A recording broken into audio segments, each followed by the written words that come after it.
How did white people mess up a 400-year head start? How did this happen? How is it that a nation of people, a race of people, held people of color by the collar while they allowed their people to get a 400-year head start? You sabotaged anything we could have done. We couldn't read, we couldn't write, we couldn't unify in any way, we couldn't congregate in any way. We weren't even considered human. See, this is why I am so proud to be black. I'm so proud to be a person of color, because we have the best story ever told. Regardless of what criticisms I've given my people, regardless of what critiques, regardless of what I've said about my people, I still view us as the greatest. And by us, I mean people of color. Don't you know who you are? These people held you by the collar, held you in place so you couldn't move, learn, do nothing by yourself. Also, they can stay ahead of you. Do you understand what that means? That means that they know how powerful you all are. They know how powerful a black woman is. They know how powerful a black man is. Because if they didn't, guess what? They would have pulled themselves up by their own bootstraps and built America on their own instead of going and kidnapping slaves. Oh, wait, white man, I know what you about to say. Oh, but black people weren't the only slaves. No, we weren't. But we were the only ones who've had our identity completely stripped from us. We are the only ones who have been completely separated and don't even know the origins of African Americans. Oh, but Africa sold you guys into slave. No. The very few chiefs, kings that did that cooperated, were considered outcasts, alienated, were considered traitors well before that transaction even happened. And plus, it's kind of hard to deny a transaction when we ain't got nothing but bows and arrows and y'all showing up on ships with rifles, making offers that we literally cannot refuse. Let's not forget how America plays. Let's not forget how America presents you with an offer, but the offer is really rhetorical. It's really a trick question. Throughout all the trial and tribulation, throughout all the horrific acts done by you, we are still here. So I ask again, how did you fumble a 400-year head start? How did you fumble a point in time where you were trying to completely eradicate people of color and you couldn't do it? That's why I be so mad at my people. That's why I be so disappointed in my people. That's why I be on y'all the way I be on y'all. Because these motherfuckers know who you are.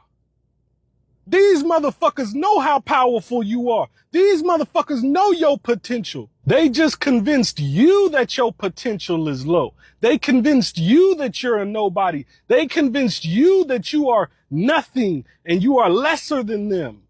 When if that was true, they would have built America on their own. They wouldn't have had to go and get them slaves. They wouldn't have had to deal with Africa at all. They wouldn't have had to take out loans from that same tyrannical place that they say they fled from. They wouldn't have had to create alliances with France. They wouldn't have had to use Christianity to start the slave trade if they were so great. How did y'all white folks mess up a 400-year head start? It's the same thing. Every 4 years, they blaming every issue in America on people of color, on immigrants, when you're an immigrant, on Joe Biden, on Kamala Harris, on Barack Obama. They blame it on everybody except the motherfucker that created the system that we in. White people now are like, oh, woe is me, the country's going to shit. Oh my God, the immigrants. Oh my God, we're gonna lose this. Oh my God, the tyrannical government. Oh my God, what are we gonna do? The America's going to shit. No, America's been shit. You just now finding out. You late to the party. Why did you not listen to people of color when we told you all of this back then?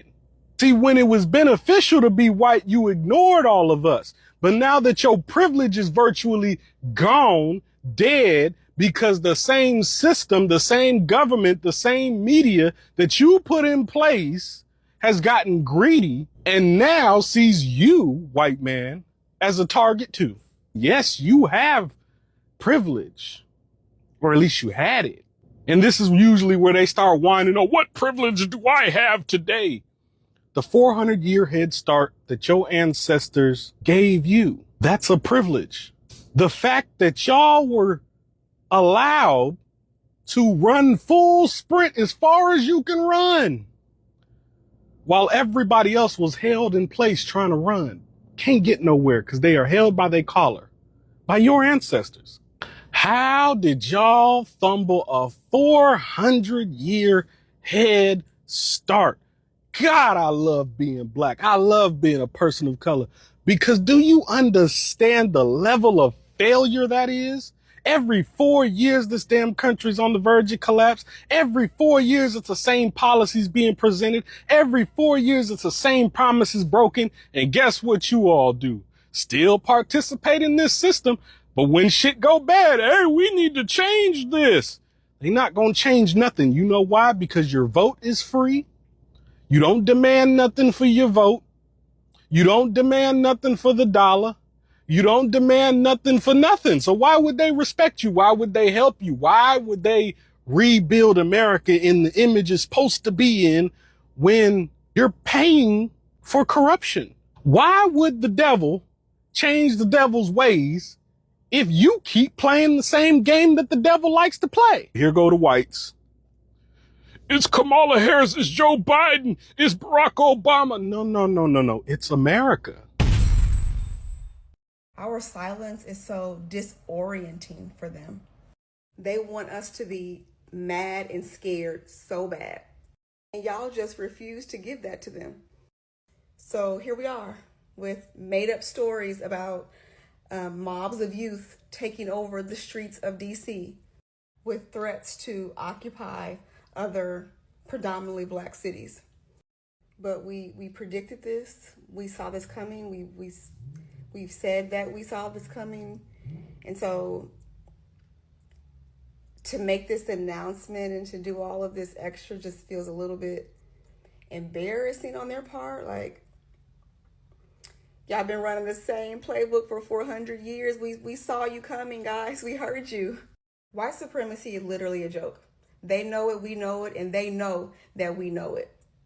They will do anything to hold on to whiteness, because without it, they are nothing, and would have to admit that there is absolutely nothing supreme about them, and that other cultures have run circles around them, even with 400 years of a head start and stolen labor. White supremacy, Trump and MAGA are literally the death rattle of white supremacy, and they are fighting tooth and nail to stay relevant. I honestly don't know how many times I'm going to say this, but the truth that stands, it's over time. It has always been proven that white supremacy was meant to fail from the beginning of everything. You have an instance where you give a person a startup of 500 years, but the moment you start rising for just 2 years, 3 years, they want to cut you down. And that's a perfect definition of white supremacy. White supremacy was built on lies. White supremacy was built on somebody else's sweat, blood. And whose blood and sweat was this used? It was black people's blood and sweat. The white supremacy was meant to fail because it was never fair. White people themselves are victims of white supremacy. Remember when somebody comes and lies to you, not just a lie, inflated lies. They lie to you that you're a great person, and now go and hate a person who doesn't look like you because you are great. Because somebody told you that you are great, and they didn't just give you greatness. They give you greatness, plus they sold you privileges. It is the privileges that has made white people now fail terribly. After the lies that you were given, they were given privileges, and they were given privileges over other races. And the system that supported the privileges that were given is now tired of white people. And it's pitting all the privileges with white people down, telling them that we are tired. We ain't gonna lie to you anymore. We ain't nothing. We have better people that have done better things. Than us white people. And so, times and times and times, as times goes by, we start to see that black people are right. As time goes by, we start to see that the only people that people can trust is black people. As time goes by, most of the time, the decisions that black people ever made don't go wrong. 90% of the time, the decisions that white people have lived, have fought, have sacrificed themselves for, usually betrays them. Even the recent election that happened, you saw that decision betraying them. Let me take you back on time when they were lied to. They were promised a utopia. They were promised that they will be great. They were promised that the white supremacy will never crumble. They were taught that your ancestors did great things. Little did they know that all these were lies. Little did they know that time will come when black people will rise. Little did you know that black people will learn the importance of unity. Today, we are seeing a lot of white people unifying. And so, brothers and sisters, white supremacy, and I'm saying this verdict, white supremacy was meant to fail. Brothers and sisters, let's watch the video. I'll be back, and then I'll be sharing my thoughts in regards to this. Let's watch. If the system is built to benefit us, then why are so many white people still angry? That's a question that I've been sitting with for a few days, especially after seeing so many white people spreading hate and fear online. And it just got me thinking. Now, I'm no expert, and I can only share what I've experienced myself and what I'm thinking, and I'm always open to other opinions and correction. So equality feels like loss when privilege has always been your norm, and also facing injustice can feel really uncomfortable, and sitting with that discomfort can sometimes feel like an attack internally. And then because guilt is easier to hide with anger than having to actually heal through accountability. The very system that's built to keep the disenfranchised groups oppressed also weakens the oppressor. If you are born into privilege and into a system that's rigged for you to win all the time, you don't have to develop the tenacity and the courage and the resilience that I can clearly see in the oppressed groups. So when that system is challenged, and the ones who honed those skills over years of being oppressed finally get their well-deserved success, it's easier to feel like the opportunities are being taken away from you rather than face the reality that you just didn't win this time. And it's because the playing field's just leveled out. At the same time, the media and politics can also frame equity as reverse racism, which it's not. It's purely just the scales being brought back to balance, or back into balance. When you're confronted with the reality that you benefited from a system that hurt others, it creates an inner conflict or a clash of how you see yourself as a good person or a fair person. And it's so much easier to just reject or dismiss the idea of privilege altogether rather than face what it might mean morally. Now, I know there will be those comments that says not all white people, and that goes without saying. But there are still those who say, it's been 30 plus years, can we just let it go? Or, I didn't create the system and I'm not part of the problem.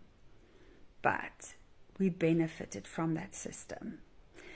Whether we wanted to be in it or not, we benefited from it. And that makes it our responsibility to help dismantle it. And we can speak up for the ones whose voices have been silenced for so long.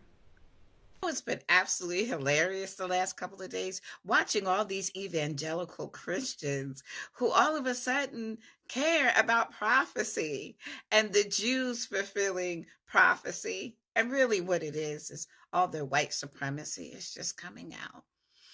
Because now all of a sudden, Israel and Hamas and what's happening in Gaza, all of a sudden, that's filling prophecy. And they never cared about any of the prophecies concerning the people that call themselves Jews. Because if they did, they would pick up and they would see that Ashkenazis are sons of Japheth from the line of Gomer and not Shem. And they would see that their whole claim, the whole Zionism claim, is false.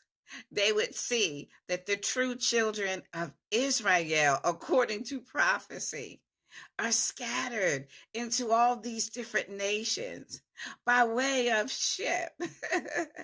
And that they have spent most of the last 400 years, or most of the latter days, serving their enemies, not the Most High. Their heritage was taken away from them. Even says that in Jeremiah 17 and the prophets 17:4. They have no idea who they are. It says that in the Torah that and the prophets that their enemies would become their gods because they didn't want to serve the Most High. That's how much dominance their enemies would have over them. But now all of a sudden, these people are fulfilling prophecy. Now the white evangelical Christians and those of you that follow them, now all of a sudden these people are fulfilling prophecy. And that's amazing to me, and you just show what liars and hypocrites you are and how you don't follow that book. It's a tool for you to maintain supremacy. And see, what's happening is this is not the valley of Jehoshaphat. All these nations aren't gathering against Israel or what they call the nation of Israel, because they're with the Most High. They're gathering against Israel because they're sick of white supremacy. And the Holy One himself is sick of lies. And all liars are going to come down in the last day. So that's what you're seeing. The end of white supremacy. And that is prophecy too. Hallelujah. The narrative of Miss Sarah Douglas. She says, I was born in Alabama. I don't know when though. I did not find out when I was born because Old Miss never told me.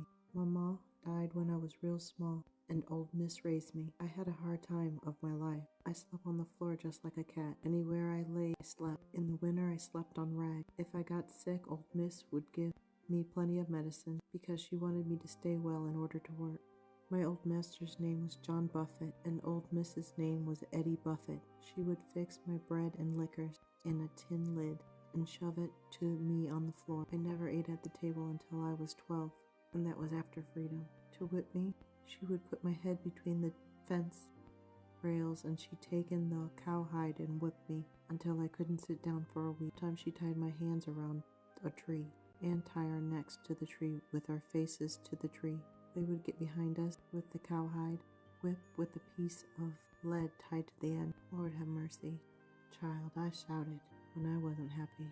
All I could say, oh pray, mistress, pray. That was our way of saying, Lord have mercy. The last whipping old Mrs. give me, she tied me to a tree, and oh my Lord, old Mrs. whipped me that day. That day was the worst whipping I ever got in my life. I cried and bucked and hollered until I couldn't. I gave up for dead and she wouldn't stop. I stopped crying and said to her, oh miss, if I were you and you were me, I wouldn't beat you this way. That's that cowhide whip. We went to the white folks' church. We sit in the back on the floor. They allowed us to join their church when I asked our miss and master what they thought about it, and if they could see any changes. They would get up and say, I notice she don't steal. I notice she don't lie as much. Notice she work better. Then they let us join. We served our mistress and our master in slavery time and not God. The real Valley of Jehoshaphat will come about when Ikebalon and the land of Havilah, where there is gold, okay, which is Africa, when it becomes self-determined and the Most High raises them up as he's doing with us right now, and they decide that the Gentiles can no longer freely take their resources and what the Most High has given them. And they say no more to the bauxite and to the cobalt and to the gold and uranium, all this stuff that they've been taking. That's going to be the Valley of Jehoshaphat, with all the nations gather against that region over there in Africa, Ikebalon. Beautiful, beautiful, beautiful land of Eden. And just as a side note, when they say, don't you know this is Australia in the 21st century? Dear brother and sister, we were all born here, most of us. We don't care what country this is. Let's just be very, very blunt about this. This whole culture of being afraid what they're going to say about us because we're in this or that country, it has to stop. They need to know that we don't care what they think about us. We need to care what Allah Azza wa Jal thinks about us. You think they have a culture that we're afraid with? You know, they say, don't go against the modern culture, the majority culture. Do you think they have a culture that remains of theirs? Do you think anything will remain of their culture in 50 years, dear brother? It'll get swallowed up by multiculturalism and waves of migration. You know it, dear brother. The white supremacy of the West is finished. It's yesterday's news. So stop trying to please the white man, as they say. They know that their culture is going down. We need to stop caring where we are and when we are and care what Allah is pleased with. Islam is the same here as it is over there in any country. So get over it. My bad if I'm a little late on this. The other night, all Republicans unanimously voted against Amendment 31. Amendment 31 is an interagency cooperative plan to identify, discuss, and eradicate white supremacy within our law enforcement agencies in America. Let me repeat that. Every single Republican voted against Amendment 31. And Amendment 31 was an interagency cooperative plan to identify, discuss, and eradicate white supremacy in our law enforcement in America. Now, why, oh why, would you not want us to identify, discuss, and eradicate white supremacy in our law enforcement in America? I mean, imagine, you go all around the world and smash up everything that other civilizations built, loot what they built, pillage, steal, even steal their ideas and their concepts and their philosophies. And then you sit on top of this mountain of stolen goods and declare yourself to be rich because of your own merit. And imagine telling this lie to your children, to your own children, to your grandchildren, generation after generation. How do you think that's going to go? You didn't invest in creating actual merit. You cheated, you lied, you stole, you brutalized. And then you tell your own people that everyone else in the world has nothing and you have everything because of how much better you are than everyone else. How long is that lie sustainable? I mean, these are people who actually have civilizations, who actually created and built and accomplished and didn't just pillage and plunder. And there's still those people today, even though you have oppressed them, there's still those same people. And you're still the way you are. I mean, a good example actually is African Americans. I don't know if you can think of a people who were more held back, more deprived, more sabotaged than African Americans. You took everything away from them and took them away from everything. They started in your country at less than zero, literally regarded and treated as subhuman, not allowed to learn to read or write or anything for hundreds of years. But you see, they come from a people of accomplishment to one degree or another. Not a people of piracy and theft and appropriation. They come from a people who created and built and developed in their own countries, in their own land. And even though you did everything that you could possibly do to suppress them, to hold them down, to hold them back, and you're still doing that until today, nevertheless, I don't think anyone can dispute the fact that African Americans have become a global cultural superpower. And people like this, with a history like this, with a legacy like this, simply cannot be held back for any length of time by a people who do not have a similar history, people who have never actually invested in their own civilizational development. And that's the West. You're going to get left behind. You're going to get surpassed, and you are going to end up being nothing more than a footnote in history. I think white people are disconnected from their spirits, and some men too, because of the patriarchy and racism. I have a theory. Okay, so I made a diagram. Everyone is made up of their mind, their body, and their spirit, right? You with me? Okay. So, but your spirit lives inside of here. This is your spirit. But your spirit, or your true self, your spirit is your truest sense of self. But you protect your spirit with your ego, right? With like this projection of your spirit, this version of yourself, this version of your spirit that you put out, you project out into the world so that people interact with this ego first. And so if that ego is bruised or hurt or tainted, that is, they feel like their spirit is being attacked because it's a version of their spirit, but it is not truly their spirit. But because I feel like the patriarchy and racism have inflated let's make it bigger, shall we? Has inflated the ego of white people by way of white supremacy, and men by way of the patriarchy. Their ego is gigantic in comparison to their spirit, and their spirit has been shrink to this little itty bitty little dot. So here's their spirit now, but their ego is like this. And so when they can't hear their spirit, they can't see their spirit, they don't even know what their spirit looks like. This is why everyone's like, oh, listen to black women are magic, or we're so smart. And it's like, black women, we have not had our ego inflated to the size of the planet Earth. And so we can hear our spirit, we can hear our intuition, which is really what it is. When you're listening to your spirit, you're listening to your intuition.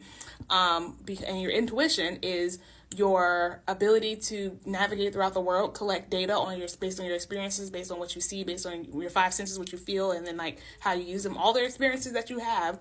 Whenever you have those gut feelings, or like that initial reaction when you meet someone, or when you see someone, or like that, all of that data that you collected throughout your life, it comes to you in a moment, and a feeling, and that is your intuition. Your intuition is really just like a computer processor putting out information, but you can't read through all that information. Your intuition is you're basically the best AI in the whole wide world. You can't read through all of it as a human. Your mind can't process that much information, but your spirit can.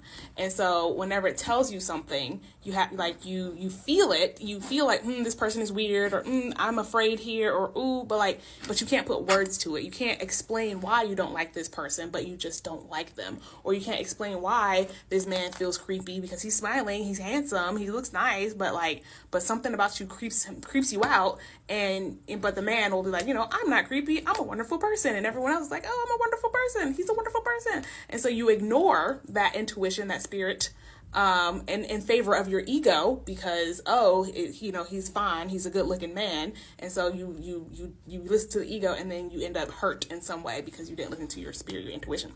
But men and white people, they have had their spirits shrunk, especially white people, because white people have this they are incentivized to not be themselves. They are incentivized to not be unique. They are incentivized to consume. Their culture is consumption, and the more you consume, the more you are feeding your ego. Consumption is feeding your ego. You can only feed your spirit by the opposite of consumption. You feed your spirit by sitting with self, by meditation, by introspection, by just thinking, just you feed your spirit by just being. You're when you are okay with just being alive, just being here, you find your inherent worth as a human being by just breathing the air that we breathe. That is how you feed your spirit. But when you are consuming, that is feeding the ego. And white people have a consumerist culture. They have this, and they've spread it to everyone. So a lot of people have this more of this consumerist mentality, but men have it a lot specifically because they are rewarded the more they consume, the more resources they consume, the more, women they consume or conquer, the more children they have, which will create more consumption in the world. that feeds their ego, and the ego gets bigger and bigger. And the bigger your ego is, the tinier your spirit becomes. Like your spirit's like, hello. And it's like shouting into a dark room that's locked into a cage because you don't feed your spirit with just being. I can't explain that enough. Just I am because I am. I'm here. I'm to like being present, like not thinking about the future, not thinking about the past, just breath work, is like being intentionally very extremely present. But yeah, so that's my running theory, that why white people are kind of awful sometimes, and they don't see racism, they don't see when they're being awful, because all that will come with being in touch with your spirit. But when your ego has been inflated, been pumped up by capitalism, been pumped up by the patriarchy, been pumped up by white supremacy, you're never going to hear this. You're never going to hear that. And you're just gonna be like, oh my God, black women, they just seem so amazing. I don't understand why they're that way and I'm not this way, or black men, anyways. Yeah, so what do you think? Thanks for listening. Demonizing the spiritual practices of other cultures while simultaneously propping up Christianity as the holier-than-thou practice in spiritual religion is a form of white supremacy and Christian nationalism, and is a complete and direct reflection of how freedom of religion is only okay when you practice the white man's religion. I have seen this consistently happen, but I have specifically seen this happen in the Black community, where we have been made to believe that anything that comes from the East, anything that comes from Africa, anything that comes from India, or any other Black and brown country is of demonic origin, while we are also simultaneously taught that Jesus was the one savior. And it is also no coincidence that Jesus here is white, and we are praying to a white Jesus, and we are praying to a God that is a man. Overall, white Christianity, especially here in America, just furthers the white savior complex, and this idea that as Black and brown people, we are inherently bad, we are inherently dirty, and we are inherently evil, and we need someone white to rectify us and purify us. So it is so unfortunate that things such as yoga, crystals, meditation, manifestation, hoodoo, voodoo are seen as demonic, when if you really ask me, Christianity has caused a lot more evil and harm than any of these things. White people were the first people to be subjugated under white supremacy. If you don't understand history, that won't make sense to you. But Europe was at war for centuries. Why? Because the British and the Spanish elites viewed Nordics, Celtics, and Welsh as savage people who needed to be civilized. The same excuse they have used to subjugate all people, right? In order for European elites to subjugate the rest of the world, they first had to subjugate Europeans. Without the subjugation of the Irish, the Scottish, the Welsh, white supremacy would have been essentially impossible. The system didn't start off as white versus non-white. It started off as Celts versus Saxons, Catholic versus Protestant, peasant versus aristocrat. There has always been an ethnic, religious, and class-based hierarchy inside of white supremacy.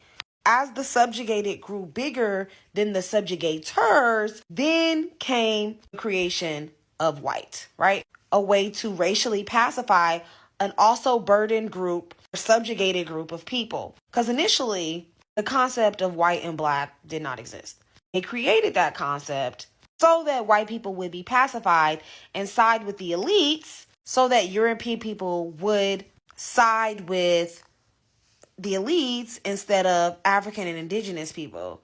Without the concept of whiteness, subjugated would have outruled the subjugators. What did they do? They created this whole class of a right to liberty, right to bear arms, right to pursue freedom of happiness. Also, that white people were ingrained with this ideology that they were a human entitled to something that African and indigenous people were not entitled to. A racial bribe, per se.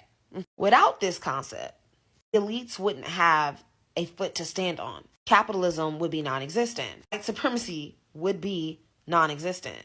It gave white people power under white supremacy over people of color, but ultimately, they too are still subjugated.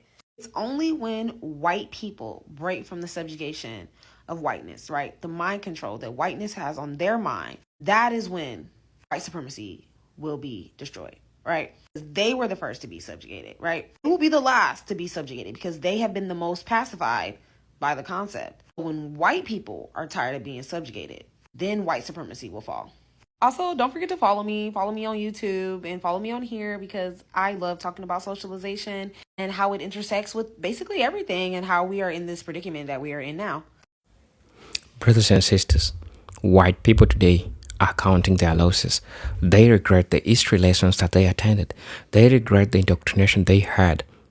The fact that they're learning that even the Jesus, the Savior of the world that they were being told was not even a white person. It was a black person. And everything is coming back to light and everyone is getting to see the light. While on the other side, we are starting to see black people waking up. We are starting to see black people re-strategizing. We are starting to see black people now coming together. We are seeing black people having mass exodus. Majority initially black people, they never considered Africa as a place to go to. But now you realize that we are seeing a lot of black Americans moving to Africa, even more than that period of the year of return, which happened in Ghana in 2019. These black people are taking it personal. Black people are taking up to the task to go and visit Africa, to go and see it for themselves, because they are seeing there's no opportunity in the United States. We have a number of black people that has become successful in the United States. Do you know why they have become successful in the United States? They had to do 4 times the work that a white person do. Between the two, who is a mediocre? You have the answer, right? So when you have the answer, it tells you that there is so much potential that black people have always portrayed. But the system which was meant to insulate white people, the system which was meant to reward whiteness, is starting to fail. And everyone in the world are starting to see white people for who they are. People are learning how great, how magical, how genius black people are. Remember, these are a group of people that you destroy, you pillage, you make them work for you for 500 plus years. But you just give them 2 years, they build their cities. And you start get worried. How is their cities thriving?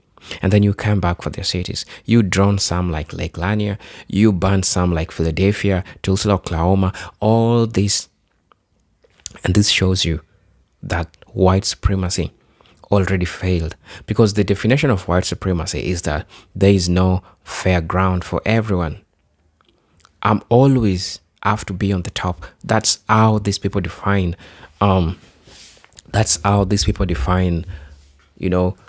greatness, fairness. That's how they define it. You can never be above them. It is always about them. It has always been about them, right? But when they learn, they have what is called cognitive dissonance. They start seeing themselves in a different way, and they starting to question themselves, and they are learning that indeed, majority of the times that we've spent our lives, all our lives have been lies. Majority of the time that we told that we had one of the greatest kingdom, they were lies. We had black people. Ancient civilization began in Egypt, but they never told you that. They only taught you about Columbus as the first person who set foot in the United States. They never told you the Africans who had the technology for how to bow and to move into the United States. They never told you about black people who are in the United States who never came as a slave.